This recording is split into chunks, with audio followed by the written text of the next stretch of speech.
नमस्कार. आज 3 ऑगस्ट 2024 वार आहे शनिवार. लोकसत्ता आणि द हिंदू वृत्तपत्र विश्लेषणमध्ये आपलं स्वागत आहे. त्यासोबतच आपलं कालचं जे की 2 ऑगस्ट 2024चं वृत्तपत्र विश्लेषण राहिलेलं होतं, त्याला पण आजच्या वृत्तपत्र विश्लेषणमध्ये आपण कंप्लीट करणार आहोत. ओके, तर सुरुवात करूयात कालच्या बातम्यापासून. तर पहा, स्वप्नीलचे ऐतिहासिक कांस्य यश.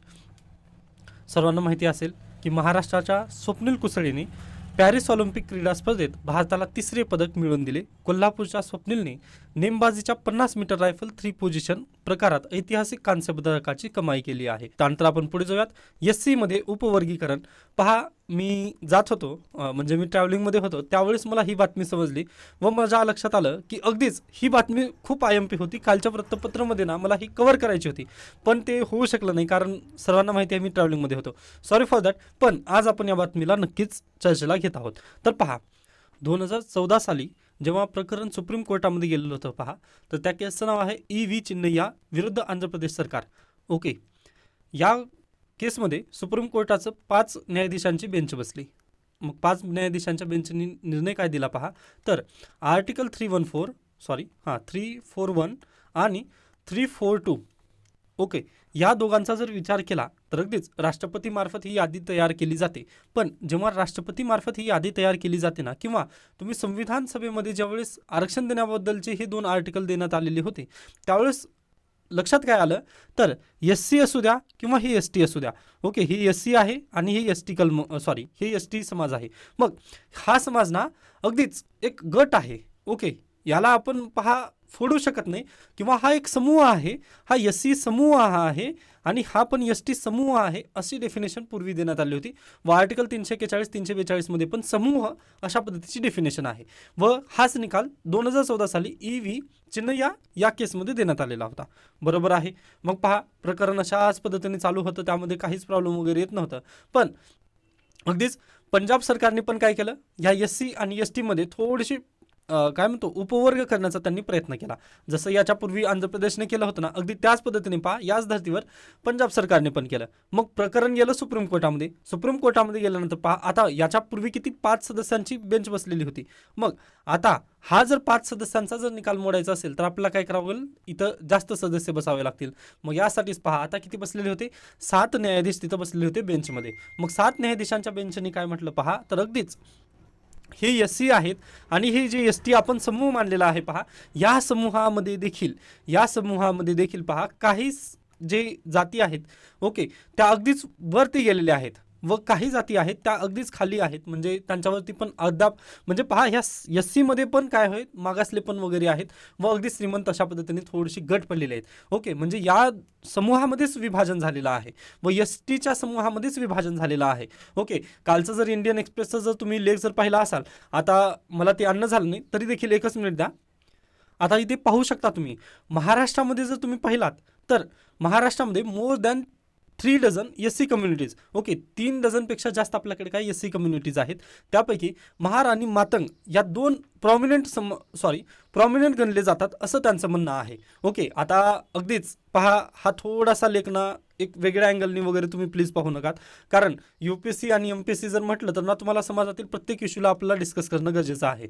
पण प्लीज तुमच्या भावनांना वगैरे थोडंसं आवाज तुम्ही नक्कीच घालू शकता. एखाद्या विशिष्ट समुदायाबद्दल वगैरे जर बोललं तर प्लीज राग वगैरे मारून घेऊ नका. पहा, आपला एखाद्या समाजाचा लगाव पण नाही आहे आपल्याला, किंवा एखाद्या समाजाचा तिरस्कार पण नाही आहे. पण सुप्रीम कोर्टामध्ये काय काय तिथे काल चाललेलं आहे, किंवा आपल्या समोर सत्य येणं, किंवा म्हणजे अगदीच खरी परिस्थिती काय आहे हे पाहणं थोडंसं गरजेचं आहे. त्यानिमित्ताने आपल्याला ही आर्टिकल्स वगैरे घेणं लागतील. ओके, त्यानंतर पहा, प्लीज न्यूट्रल राहण्याचा प्रयत्न करा. प्लीज तुमच्या भावनांना तिथं आवरा, असं माझं तर पहिल्यांदा मत असेल. तर पहा, कालच्या इंडियन एक्सप्रेसमध्ये हे आर्टिकल आलेलं आहे. तर महाराष्ट्रामध्ये पहा, अगदीच महार आणि मातंग जे कम्युनिटीज आहेत ना, त्यांना थोडंसं प्रॉमिनंट गणलं जातं. पण त्याच्यानंतर पहा, दुसरे जर पाहिलात तुम्ही, Mahar are socio politically proactive with comparatively high literacy. Okay, यांच्यामध्ये लिटरसी जास्त आहे, म्हणजे काय म्हणतो आपण, साक्षरता जास्त आहे. Indian Army has a Mahar regiment, large numbers of followed Doctor BR Ambedkar in embracing Buddhism in 1956, 1956. त्यानंतर Matang are second largest community, majority are Hindu. Okay, तर अशा पद्धतीने महाराष्ट्रामधील SC कम्युनिटीमध्ये कोण पुढे आहेत तर त्यांनी डायरेक्टली हा डाटा दिलेला आहे. आता पहा, इंडियन एक्सप्रेसचा डाटा कदाचित खोटा पण असू शकतो, त्याबद्दल आपल्याला हे नाही आहे, पण अशा हे एक उदाहरण मी देण्याचा प्रयत्न केला. त्यानंतर महाराष्ट्रामध्ये अनुसूचित जमातीबद्दल जर तुम्ही चर्चा केली, तर आता हे झालं SC कम्युनिटीबद्दल. आता ST कम्युनिटीबद्दल जर तुम्हाला चर्चा जर करायची असेल तर पहा, Gond who live in Vidarbha especially in Gadchiroli and Chandrapur district and Bhil who are concerned in North Maharashtra district of Nandurbar, Nashik and Dhule are two largest tribes. Okay, Gond आणि भिल या दोन जमाती गोंड आणि भिल या दोन जमातींना अनुसूचित जमातीपैकी प्रॉमिनंट आहेत किंवा त्यात जास्त नंबरने आहेत असं लेखकांचं कालच्या वृत्तपत्रामध्ये म्हणणं होतं. मग आता पहा, हीच आकडेवारी आपल्याला प्रकाशित करता येत नाही किंवा आपण डायरेक्टली म्हणू शकत नाही की ह्या आकडेवारीनुसार तुम्ही काय करा, तर या दोन कम्युनिटीचं आरक्षण थोडंसं कमी करावं, बाकीच्यांना थोडंसं जास्त आरक्षण द्या, असं करता येणार नाही. तर पहा, आपल्याला काय करावं लागेल, कास्ट सेन्सस करावे लागेल. ओके, कास्ट सेन्सस आता इथं खूप महत्त्वाची ठरते. कारण पहा, आता अगदीच सुप्रीम कोर्टाने काय म्हटलेलं आहे पहा, तर तुम्ही ह्या SC मध्ये आणि ह्या ST मध्ये पण उपवर्गीकरण करू शकता. तर कोणत्या बेसिसवर करायचं आहे, तर तुम्हाला तिथे काय प्रूव्ह करावं लागेल, आकडेवारी प्रूव्ह करावी लागेल.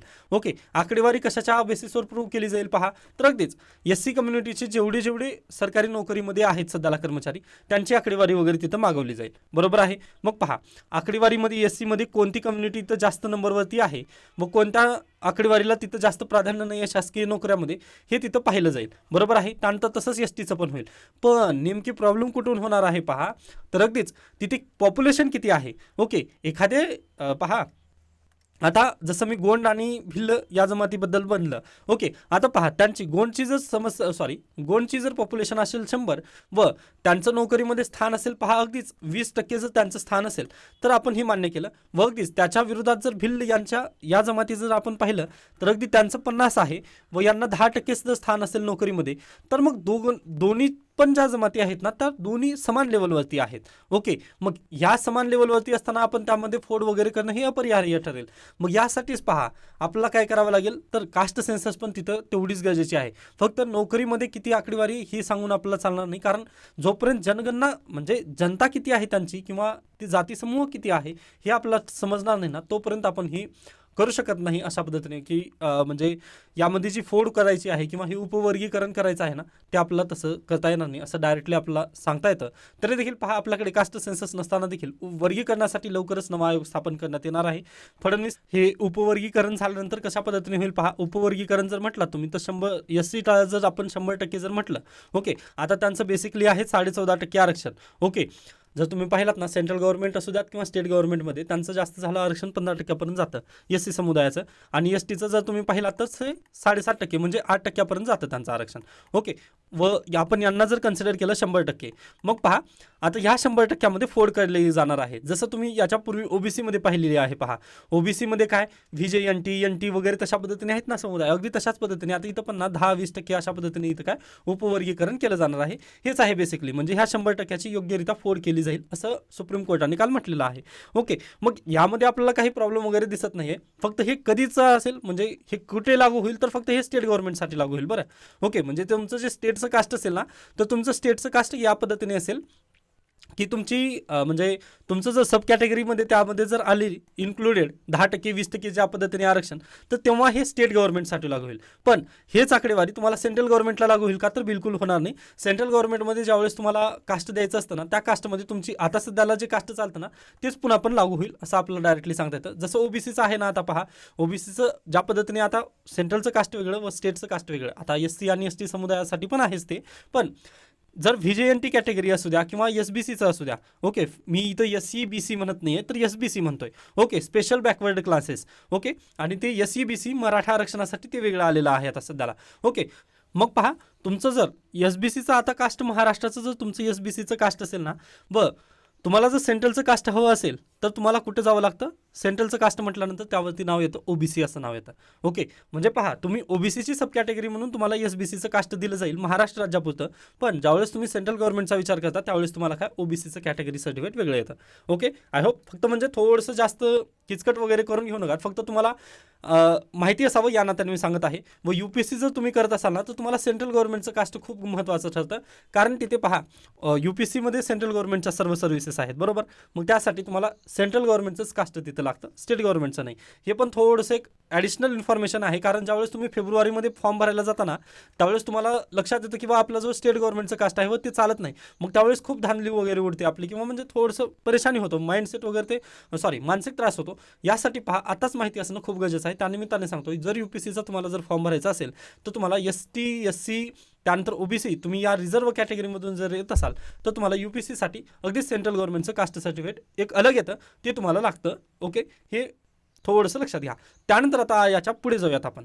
पहा, हा निकालाला 6C1. ओके, हा निकालाला 6C1 या पद्धतीने हा निकाल देण्यात आलेला आहे सुप्रीम कोर्टाद्वारे काल.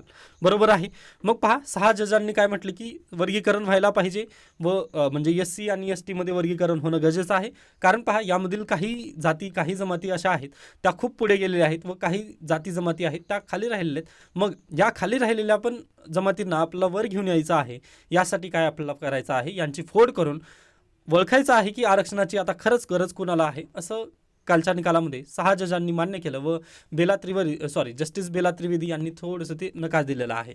ठीक आहे, हे इथपर्यंत झालं. मग त्याच्यानंतर पहा, आता याच्याही पुढे गेल्यानंतर हे निकाल काय म्हणतं, तर अनुसूचित जाती आणि जमातींसाठी क्रिमिलेअर याबद्दल थोडीशी चर्चा करण्यात आलेली आहे.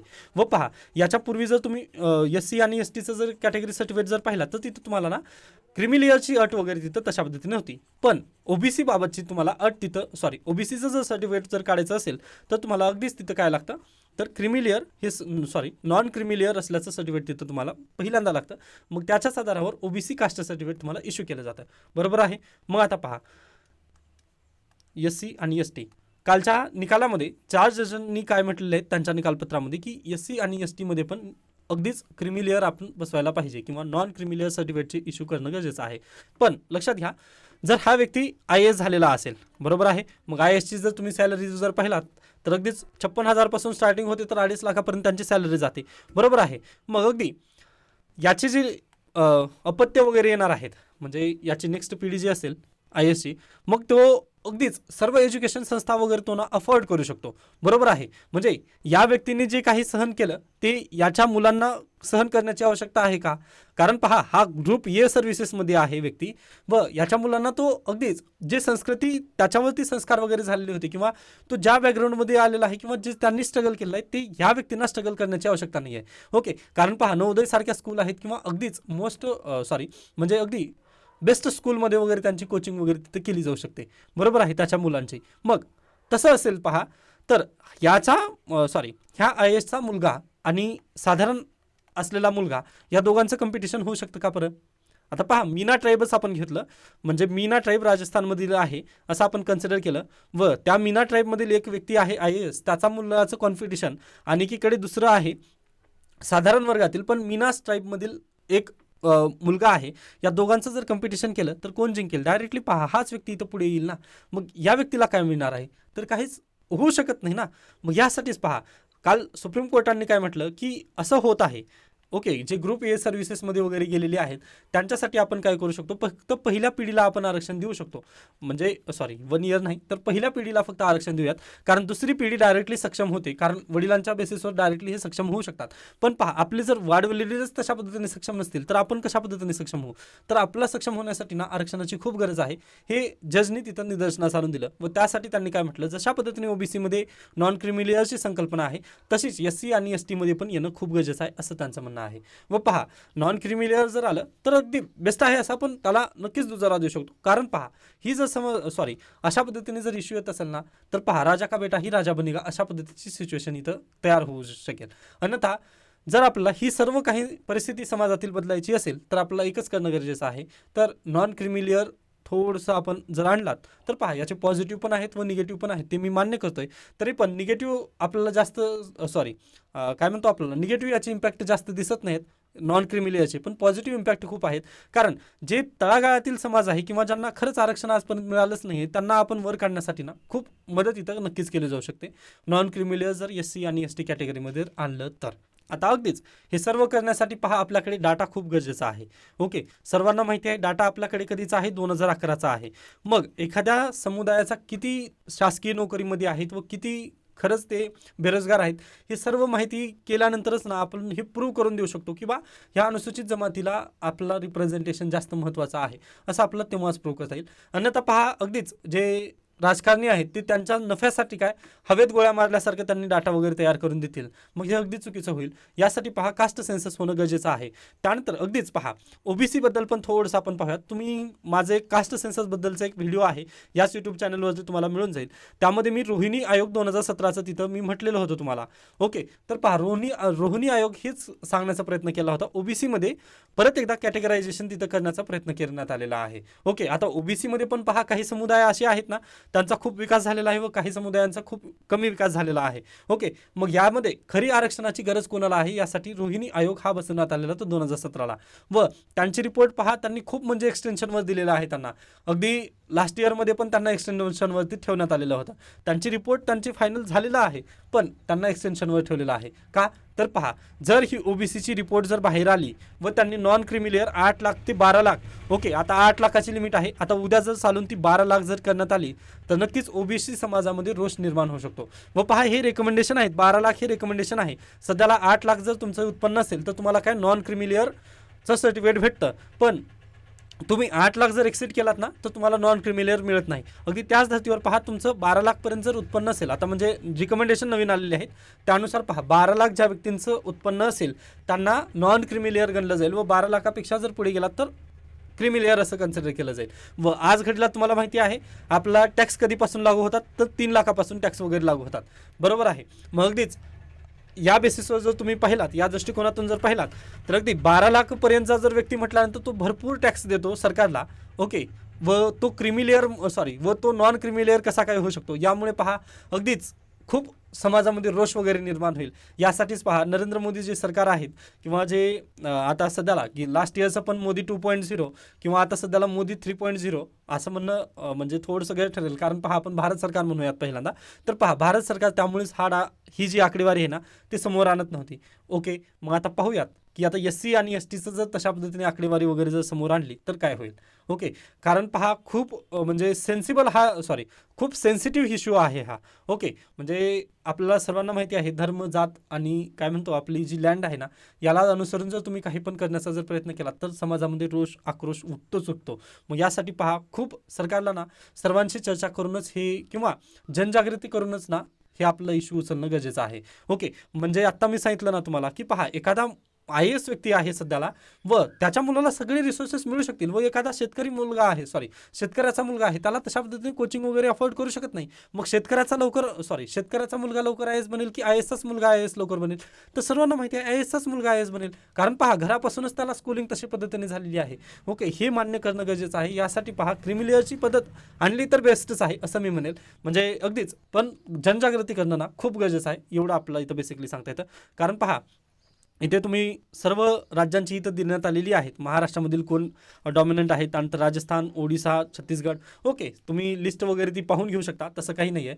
व हे जे दिलेलं आहे ना याला मी काय करेन आपल्या जे मॅगझिन आहे ना त्या मॅगझिनमध्ये टाकण्याचा नक्की प्रयत्न करेन. ओके, आय होप मग कालचा जो निर्णय होता ना तुम्हाला अगदी योग्यरित्या हा पॉईंट समजलेला असेल की नेमकं चाललं आहे काय किंवा जे सुप्रीम कोर्ट आहे त्यांनी आदेश कसे दिलेले आहेत. आता पहा फक्त आदेश देऊन चालत नसतं, तर आता या आदेशाचं पालन जे करणारं सरकार आहे ना ते कशा पद्धतीने करेल यावरती खूप काही अवलंबून आहे. बरं, म्हणजे पहा आता सरकारला तर आदेश आलेला आहे की तुम्ही नॉन क्रिमिलियर वगैरे आणू शकता आणि SCचं STचं सब कॅटेगरायझेशन नक्की करू शकता, पण यामध्ये ना कायदे करावे लागतील. आता नॉन क्रिमिलियरसाठी कोण कायदा करेल तर सेंट्रल गव्हर्नमेंटला कायदा करावा लागतो नॉन क्रिमिलियरसाठी, किंवा SC आणि STमध्ये नॉन क्रिमिलियर चालू शकतं. कारण ही इम्पॅक्ट कुठं पडणार आहे, सेंट्रल कास्ट आणि स्टेट कास्ट दोन्हीवरती याचा इम्पॅक्ट पडेल. त्यामुळे याला पहिल्यांदा इथं कायदा तयार करणं गरजेचं आहे. व तसंच तुम्हाला जर SC आणि STमध्ये जर सब कॅटेगरायझेशन करायचं असेल तर आपल्याला काय करायचं आहे, तर पहिल्यांदा राज्य सरकारने कायदा करणं गरजेचं आहे. ओके, राज्य सरकारने कायदा केल्यानंतरच हे सर्व काही लागू होईल. पण प्रॉब्लेम कसा आहे, हा खूप सेन्सिटिव्ह इश्यू आहे. त्यामुळे जे राज्य सरकार असतील किंवा केंद्र सरकार असतील त्यांना खूप म्हणजे ताज्यतेनं ही हाताळणं गरजेचं आहे. पहा थोडा पण जर इश्यू इकडे तिकडे झाला तर सर्वांना माहिती आहे काय होऊ शकतं. ओके, मग यासाठी आता जास्त आपण याबद्दल चर्चा वगैरे करू नये किंवा म्हणजे याला आता असं होईल का किंवा असं फक्त प्रिडिक्शन आपण लावू नये. तर पाहूयात आगामी काळामध्ये सरकार कशा पद्धतीने किंवा कोणत्या अँगलने याला पाहिल. कारण पहा महाराष्ट्रामध्ये सध्याला इलेक्शन येणार आहेत व मला नाही वाटत की इलेक्शनच्या समोर अशा पद्धतीचा एवढा चिघळेल असा इश्यू कोणतं सरकार वगैरे उचलण्याची हिंमत करेल. त्यानंतर आजच्या न्यूजपत्राला आपण सुरुवात करूयात. पहिली बातमी, साखर उद्योगाला कडू निर्णयांचा फटका. त्यानंतर दृष्टिक्षेपात साखर उद्योग आपण थोडंसं पाहूयात. तर पहा, जगात भारताचा क्रमांक 2रा आहे साखर उद्योगामध्ये. त्यानंतर देशात एकूण जागतिक व्यापाराच्या 15.5% साखरेचा वापर आपण करतो आणि वार्षिक गरज आहे पहा 285 लाख टन एवढी वार्षिक गरज आहे आपली. व घरगुती साखरेचा वापर म्हणजे 16% आपण करतो स्वतः. व यंदा साखरेचे उत्पादन किती झाले, 340 lakh ton. Okay, 340 lakh ton एवढं उत्पादन झालेलं आहे. व आपली दरवर्षाची गरज जर पाहिली तुम्ही तर 285 लाख टन एवढी गरज आहे. पण गेल्या वर्षी काय केलं पहा, केंद्र सरकारने एक्सपोर्ट बॅन केलं. ओके, किंवा इथेनॉलला बंदी वगैरे त्यांनी टाकली. का तर इलेक्शन होते पहा, इलेक्शन होते व इलेक्शनच्या समोर साखरेचे उत्पादन वगैरे साखरेचे भाववाढ वगैरे होऊ नये या नात्याने त्यांनी हे केलं, म्हणजे बंदी टाकली. पण बंदी टाकल्यानंतर आपल्या लक्षात येत आहे की 340 लाख टन एवढी आपल्याकडे म्हणजे एवढी साखर उत्पादन आहे आपलं व 285 लाख टन आपली गरज आहे. मग आता जे उर्वरित साखर आहे ना त्याला आपण एक्सपोर्ट करणं नक्की साहजिकच आहे, आपण याला एक्सपोर्ट करणं गरजेचं आहे. पण सरकारने बंदी आणल्यामुळे ना परिणाम झाले असे की साखर उद्योग जे आहे ते थोडंसं डबघाईला चाललेलं आहे. आता कशा पद्धतीने पहा, तर पूर्वी इथेनॉल वगैरे केंद्र सरकार विकत घ्यायचं, ते आता इथेनॉल विकत घेत नाही आहे. आणि राज्य सरकारने काय केले पहा, FRP वाढवली. ओके, म्हणजे शेतकऱ्यांना जे फेअर प्राईस मिळते ना ती वाढवण्यात आली. ओके, मग साखर कारखान्यांना त्याच भावावरती काय शेतकऱ्यांकडून ऊस घ्यावा लागत आहे. पण इकडे साखर जे असेल ती साखरला भाव वगैरे लागत आहे का, तर बिलकुल नाही. का, भारतामध्ये पहा 285 लाख टनची काय आहे गरज आहे साखरची. ओके, तेवढी साखरची गरज आपण भागवतो, पण उर्वरित साखरेचं करायचं काय. मग हाच इश्यू आहे, जे केंद्र सरकारची जी पॉलिसी आहेत ना तेच साखर उद्योगाच्या डबघाईला कारणीभूत आहेत असं आपलं इथं बेसिकली या न्यूजमधून सांगता येतं.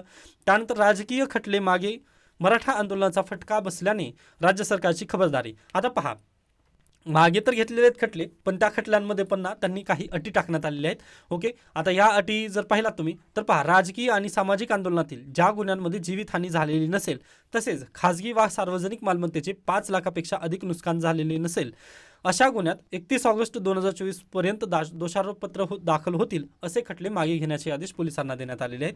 व जिथे 5 लाखापर्यंतची हानी वगैरे झालेली आहे ना, आर्थिक हानी वगैरे झालेली आहे, ती हानी ज्या व्यक्तीवर खटला दाखल करण्यात त्याच्याकडून भरून घेण्यात येणार आहे. जर तो व्यक्ती ते पैसे वगैरे जर देत असेल तरच तो खटला मागे घेण्यात येईल, अन्यथा तो खटला तशाच पद्धतीने पुढे जाईल. म्हणजे पहा, फक्त टायटलवरून आपल्याला ते सांगता येत नाही की राजकीय खटले खरंच सर्व 100पैकी 100 मागे झालेत का. ओके, तर पहा, हे संपूर्ण बातमीसाठी वगैरे करण्यात आलेलं आपलं बेसिकली सांगता येतं.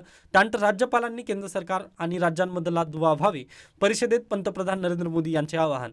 व आता अगदीच म्हणजे हे शब्द पाहिल्यानंतर खूप भारी वाटलं, पण ग्राउंड लेवलवरतीची किंवा ग्राउंड रियालिटी जर तुम्ही पाहिली तर ती खूप वेगळी आहे, आपल्या ह्या गोष्टीवरून सांगता येतं. पण पहा, राज्यपाल हा टॉपिक आपल्याला नक्कीच MPSC आणि UPSCसाठी खूप महत्त्वाचा आहे. त्यावरती प्रश्न नक्कीच विचारले जातील. यासाठी आपल्याला पहा, लक्ष्मीकांत किंवा रंजन कोळंबे सरांच्या पुस्तकातून एकदाच तुम्ही राज्यपाल हा टॉपिक कंप्लीट करून ठेवा, कारण वारंवार हा इश्यूला आपल्याला उचलायचं नाही आहे. मग पहा, डेली राज्यपालबद्दल काही ना काही कुठं ना कुठं येतच असतं. जसं आता कर्नाटकबद्दलचं झालेलं आहे. कर्नाटकचे जे राज्यपाल आहेत त्यांनी कारणे दाखवा नोटीस पाठवली मुख्यमंत्र्यांना, त्यामुळे हा इश्यू परत आला. त्यानंतर पहा, आनंद बोस बंगालचे राज्यपाल, तिथे पण आये दिन अशा पद्धतीने काय होतं असतं, म्हणजे थोडंसं भांडण वगैरे तिथं होतं. व याच्यापूर्वी तुम्हाला माहिती असेल की जगदीप धनखड आता सध्याला उपराष्ट्रपती आहेत. जेव्हा ते बंगालचे राज्यपाल होते ना त्यावेळेस ममता बॅनर्जी यांनी त्यांना ब्लॉक केलं होतं ट्विटरवरती, व डायरेक्टली टायटल आलेलं होतं तशा पद्धतीने न्यूजपेपरमध्ये. म्हणजे हे पहा, गव्हर्नर असल्यानंतर ना ते म्हणजे ब्रिज न बनता, आता पहा नरेंद्र मोदी यांनी काय म्हटलंय की केंद्र सरकार आणि राज्य सरकार यांचा दुवा व्हावे, हे मान्य आहे. व भारतीय संविधानामध्ये पण हेच आहे. भारतीय संविधानाने हेच म्हटलेलं आहे की बाबा राज्य आणि केंद्रामधला दुवा म्हणून राज्यपालांनी काम करणं अपेक्षित आहे, असं भारतीय संविधान पण बनतं. पण ग्राउंड रियालिटी काय आहे, तर केंद्र सरकारचा एजंट म्हणून तो काम करतो. ओके, म्हणजे जिथं जिथं रुलिंग पार्टी नाही आहे सत्तेमध्ये, तिथं परेशान करणं हेच राज्यपालांचं उद्योग राहिलेला आपल्याला बेसिकली सांगता येतं. ओके, त्यासाठीच मी म्हटलं ना की नरेंद्र मोदी यांनी असं म्हटलं म्हणजे खूप बेस्ट वाटलं, पण ग्राउंड रियालिटी खूप वेगळी आहे. त्यासाठी पहा, याच्या डीपमध्ये तुम्ही नका जाऊ, फक्त लक्षात घ्या राज्यपालबद्दल जर टॉपिक आला तर आपला लिहिता यावं यासाठी तुम्ही कंटेंट तयार करून ठेवा. डन. त्यानंतर मुख्यमंत्र्यांचा टोला, लाडकी बहीण योजनेच्या 2 लाख लाभार्थींचे अर्ज मंजूर करण्यात आले आहेत. तर त्यांनी टोला काय मारलेला आहे किंवा टीका काय केली पहा, तर योजनेविरोधात सावत्र भावांचा अपप्रचार. आता पहा अगदीच ही न्यूज मी का घेतली असेल याचं तुम्हाला उत्तर नक्की मिळालं असेल. मी मजाकमध्ये घेतलेलं आहे, बाकी जास्त हे करू नका, चिल. ओके, त्यानंतर पुढे चला. साताऱ्यातील मान्याची वाडी राज्यातील पहिले सौरग्राम. परीक्षेला येण्यासारखी न्यूज आहे. आपलं काय म्हणतो, कंबाईन परीक्षेला वगैरे विचारलं जाऊ शकेल प्रिलिमसाठी. तर प्लीज लक्षात ठेवा, साताऱ्यातील मान्याची वाडी राज्यातील पहिले सौरग्राम. म्हणजे त्यांना पहा माझी वसुंधरा अभियानामध्ये 50 लाखांचं बक्षीस मिळालेलं होतं. मग याच बक्षिसामधून त्यांनी काय 2दा हे गौरव झालं व झाली किती रक्कम पहा, 1 कोटी रुपयांची त्यांना बक्षीस मिळाली. मग 1 कोटी रुपयामधून त्यांनी काय केलं आहे, अगदीच सौरग्राम तिथे बसवण्यात आलेलं आहेत, सोलार पॅनल तिथे बसवले जात आहेत. व अगदी चांगलं एक उदाहरण तुम्ही लिहू शकता. पहा आता अगदीच MPSC मेन्स आन्सर रायटिंगमध्ये ना या गावचं तुम्ही उदाहरण लिहू शकता. म्हणजे जर सरपंच वगैरे जर व्हायचं असतील, म्हणजे एक पुढे घेऊन जाणारे असतील, तर कशा पद्धतीने ते पुढे घेऊन जातात पहा गावाला. ओके, एका अभियानातून आलेली रक्कम लगेच दुसऱ्या अभियानामध्ये टाकून त्यांनी काय केलेलं आहे, गावाला सक्षम किंवा अगदीच आत्मनिर्भर बनवण्याचं काम त्यांनी केलेलं आहे. प्लीज या गावचं नाव आणि हे जे उदाहरण आहे ते लक्षात ठेवायचं आहे तुम्हाला. आपल्या मॅगझिनमध्ये पण तुम्हाला हे नक्कीच मिळून जाईल. त्यानंतर अभ्यासक्रमांचे क्रेडिट मॅपिंग मंद गतीने चालू आहे. ठीक आहे. त्यानंतर पुढे या पेट परीक्षेच्या नोंदणीसाठी 10 ऑगस्टपर्यंत मुदतवाढ. जे UGC नेट सेटचे विद्यार्थी तयारी करत आहेत त्यांच्यासाठीची ही बातमी. त्यानंतर पहा, चित्रकार सुधा मदन यांचे निधन. प्रसिद्ध चित्रकार सुधा मदन यांचे शुक्रवारी मुंबईत निधन झालेले आहे. मग म्हैसूर येथील संग्रहालयातील ग्लोरी ऑफ होप हे गाजलेले चित्रपट रेखाटणाऱ्या सावळराम लक्ष्मण तथा LS हळवंदनकर यांच्या सुधा मदन या शिष्या होत. व ह्या डायरेक्टली स्टेटमेंट येतं, त्यानिमित्ताने मी हा पॉईंट घेतलेला आहे व आपल्या मॅगझिनमध्ये पर्सन इन न्यूज सेक्शन खाली मी ह्या पण न्यूजला देण्याचा प्रयत्न करेन. Okay, done. त्यानंतर पुढे चला, आता बातमी आपल्यासाठी काय ज्याची जास्त दिसत नाही आहे. त्यानंतर पुढे या बुक रिव्ह्यू आहेत, स्किप करू शकता. त्यानंतर जातक कथा, जे आत्ता मी सांगितलं ना तुम्हाला, म्हणजे समजावून सांगितलं या न्यूजपेपरमध्ये, पहिल्यांदा जे न्यूजपेपरमध्ये समजावून सांगितलं ना तीच इथं पण देण्यात आलेलं आहे. व असा निकाल देण्यासाठी पहा सुप्रीम कोर्टाला अगदीच अभिनंदन. कारण अगदीच थोडंसं समाजाच्या वर येऊन पण आपल्याला विचार करणं गरजेचं आहे. पहा, कारण एखादी समाजाचा विकास होत नाही व दुसऱ्या समाजाचा विकास होतो, तर हे अगदी कुठेतरी आपल्याच समाजातील विद्यार्थ्यांना आपण पुढे घेऊन जाणं गरजेचं आहे. पण असं होतं का, आपल्याकडे भारतीय न्यायसंहिता आली, बरोबर. मग त्या भारतीय न्यायसंहितेमध्ये काय आहेत पहा, शिक्षेची काही तरतुदी करण्यात आलेली आहे, बरोबर. शिक्षा वगैरे देण्यात आलेली आहेत, बरोबर आहे. मग पहा, शिक्षा का करावी, म्हणजे आपण जर एखाद्या व्यक्तीला गुलाब देऊन सुधरू शकलो नसतो का मग. ओके, शिक्षा त्यांना का करण्याची गरज आहे, तर अगदी त्याच धर्तीवर पहा आरक्षणाचा पण इथं मुद्दा आहे. जे सुप्रीम कोर्टाने कालचा निकाल दिला ना त्यामध्ये ही थोडंसं लिहू शकतो आपण. कारण पहा, आपण ना डायरेक्टली सर्वांना फुलं देऊन किंवा मन परिवर्तन करून आपण सर्व काही बदलू शकत नाही समाजामध्ये, बरोबर आहे. मग अगदी पहा, आता जे सध्याला ना उच्चवर्णीय आहेत किंवा पहा अनुसूचीमधल्या अधिक वंचित समूहांना प्राधान्य देणारा हा निवाडा आहे. पण त्या प्राधान्य समूहांतही जी कुटुंबे समृद्ध असतील त्यांनी आपापल्या समूहांतील वंचितांना वाट करून द्यावी, असा या 5 निकालपत्रांचा एकत्रित अर्थ काढता येईल. आता पहा, SC आणि ST मधील जे समृद्ध कुटुंब आहेत पहा, ते समृद्ध कुटुंब आरक्षणाचा लाभ ऑटोमॅटिक सोडतील का बरं, तर कोणीच सोडणार नाही ना. मग हे इथं तसंच झालेलं आहे. गुलाब देऊन आपण एखाद्याचं हृदय परिवर्तन करू शकत नाही. प्रॉब्लेम तर तिथं आहे. मग यासाठी पहा, थोडंसं कायद्याने जर संरक्षण वगैरे त्यांना जर दिलं ना, तर ते कदाचित जे मागे पडलेले आहेत पहा त्यांना पण आपण पुढे आणून देऊ शकतो. व पहा, आरक्षण जे हे आहे ना ते काही गरिबी हटाव कार्यक्रम नाही आहे. ओके, आरक्षण हे गरिबी हटाव कार्यक्रम नाही. याच्यापूर्वी पण आपण चर्चेला घेतलेलं होतं. व तुम्हाला आठवतं असेल पहा, ते मी खाली ठोकताळे वगैरे लावलेलं सांगितलं होतं पहा. एकीकडे इक्वॅलिटी आहे, ओके, जे की आर्टिकल 14 म्हणतं इक्वॅलिटी, व दुसरीकडे आहे इक्विटी, जे आपल्याला आर्टिकल 16 मध्ये वगैरे आणायची आहे. 15 आणि 16 मध्ये जी इक्विटी आणायची आहे ती अशा पद्धतीची होती. आणि इक्वॅलिटी काय आहे, आर्टिकल 14 आहे. ते तुम्हाला ठोकताळा वगैरे परवा दिवशीच्या लेक्चरमध्ये आय थिंक मी ते समजून सांगितलेलं होतं. मग तसं जर करायचं असेल ना, तर अगदीच जे समृद्ध कुटुंब आहेत ते स्वतःहून आरक्षण सोडायला पाहिजे. पण तसं होईल का, तर कोणी सोडणार नाही आरक्षण. मग यासाठीच पहा, क्रिमी लेअरची अट इथं जर आणली तर ते पण बेटरच आहे, असं सुप्रीम कोर्टाच्या निर्णयातून आपल्याला बेसिकली सांगता येतं.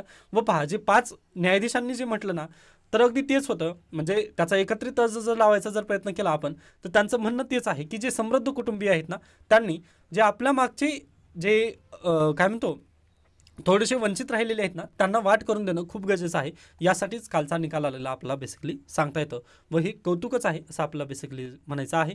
त्यानंतर पुढे चला, निवडणूक रोख्यांच्या SIT चौकशीला नकार, सर्वोच्च न्यायालयाने याचिका फेटाळल्या. त्यानंतर नीट UG परीक्षेत व्यवस्थेचे उल्लंघन नाहीच, परीक्षा रद्द न करण्याचा निर्णय सर्वोच्च न्यायालयाची स्पष्टोक्ती. ओके, म्हणजे इलेक्टोरल बॉन्ड केसबद्दल पण त्यांनी नकार दिलेला आहे व नीट UG रिपीट याला पण त्यांनी नकार दिला आहे, स्किप करू शकता. त्यानंतर वायनाड भूस्खलनाचे 210 वर बळी, म्हणजे जे आपण ज्याची भीती व्यक्त केली होती पहा, तीच भीती आपलं इथं खरी ठरत असलेली आपल्याला पाहायला मिळतं. व खरंच म्हणजे हे जे काही झालं ना ते खूप भयावह आहे.